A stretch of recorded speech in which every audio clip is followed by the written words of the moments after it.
Assalamualaikum warahmatullahi wabarakatuh. Kembali lagi di channel Nasihat Kehidupan Misteri.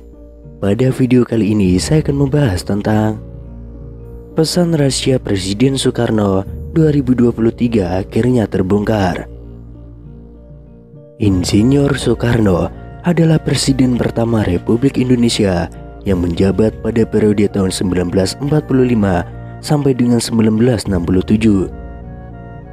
Soekarno merupakan tokoh perjuangan yang berperan penting dalam memerdekakan bangsa Indonesia dari penjajahan Belanda. Bersama dengan Muhammad Hatta, Soekarno adalah proklamator kemerdekaan Indonesia pada 17 Agustus 1945.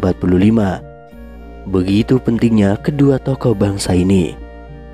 Namun, kisah Soekarno-Hatta di penghujung hayatnya tidak seindah jasa-jasanya untuk kemerdekaan Indonesia. Rumah Sakit Pusat Angkatan Darat atau RSPAD Gatot Subroto menjadi saksi bisu detik-detik terakhir kehidupan sang proklamator. Sang proklamator yang biasa dipanggil Bung Karno wafat tanpa penghargaan dan penghormatan dari bangsanya. Bertahun-tahun sebelum itu, saat Jenderal Soeharto menahannya di Wisma Yaso, Soekarno diasingkan dari rakyat yang dicintainya.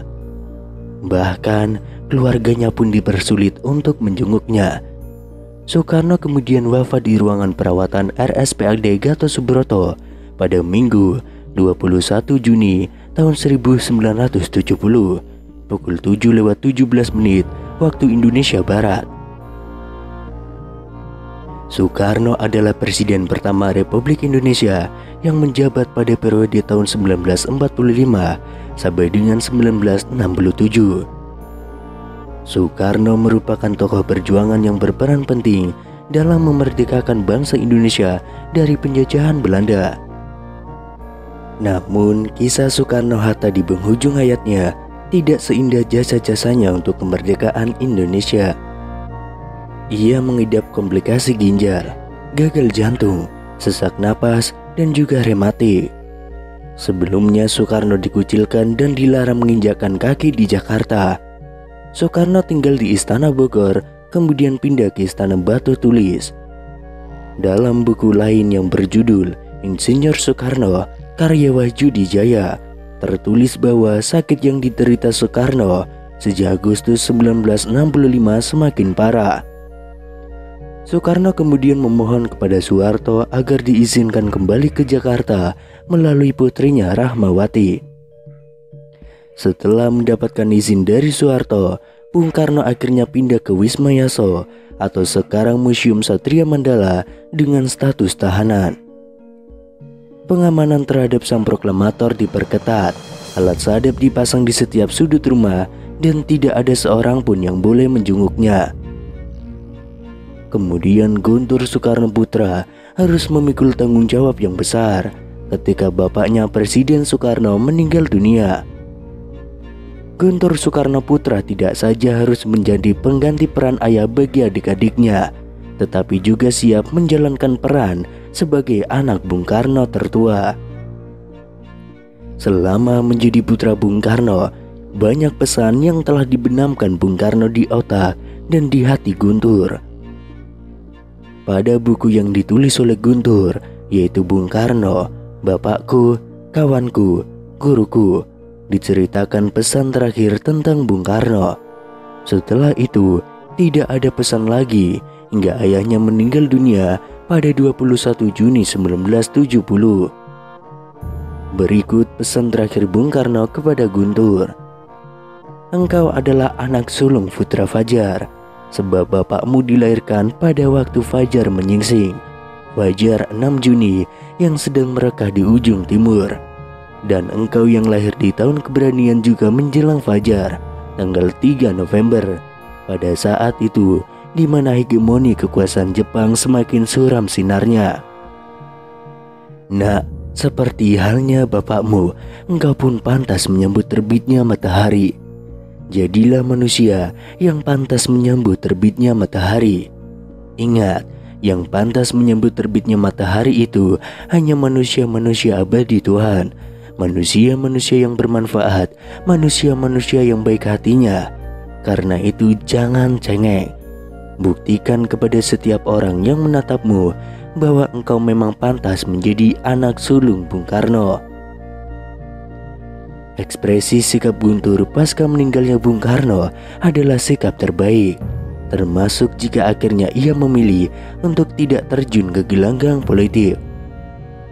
Akan tetapi dengan sikapnya itulah kemudian ia dan adik-adiknya relatif bisa bertahan hidup di rezim Soeharto, sebuah rezim yang telah menggulingkan bapaknya tidak hanya dilengsarkan dari jabatannya, tetapi juga dikucilkan di Wisma Yaso, tanpa bacaan, tanpa teman, tanpa keluarga, dan tanpa semuanya.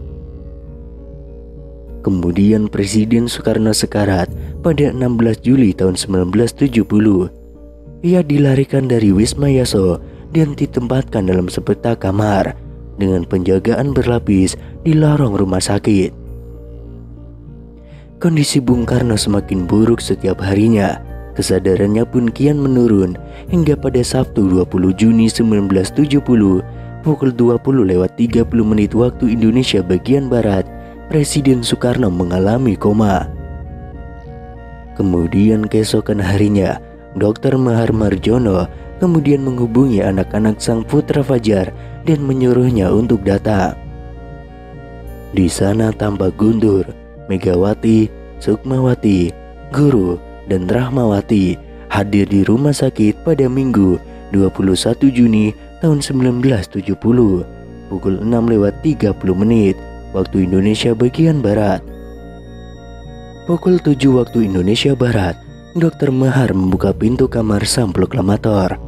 Anak-anaknya langsung menyerbu masuk ke ruangan perawatan dan memberondong Dr. Mahar dengan pertanyaan-pertanyaan. Namun Dr. Mahar tidak menjawab, ia hanya menggelengkan kepala.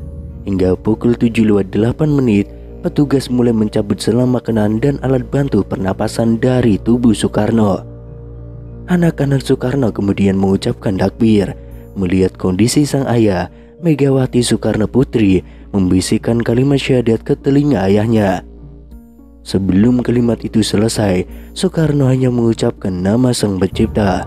Allah, Allah, Allah, bisik Soekarno pelan seiring hembus nafas terakhirnya.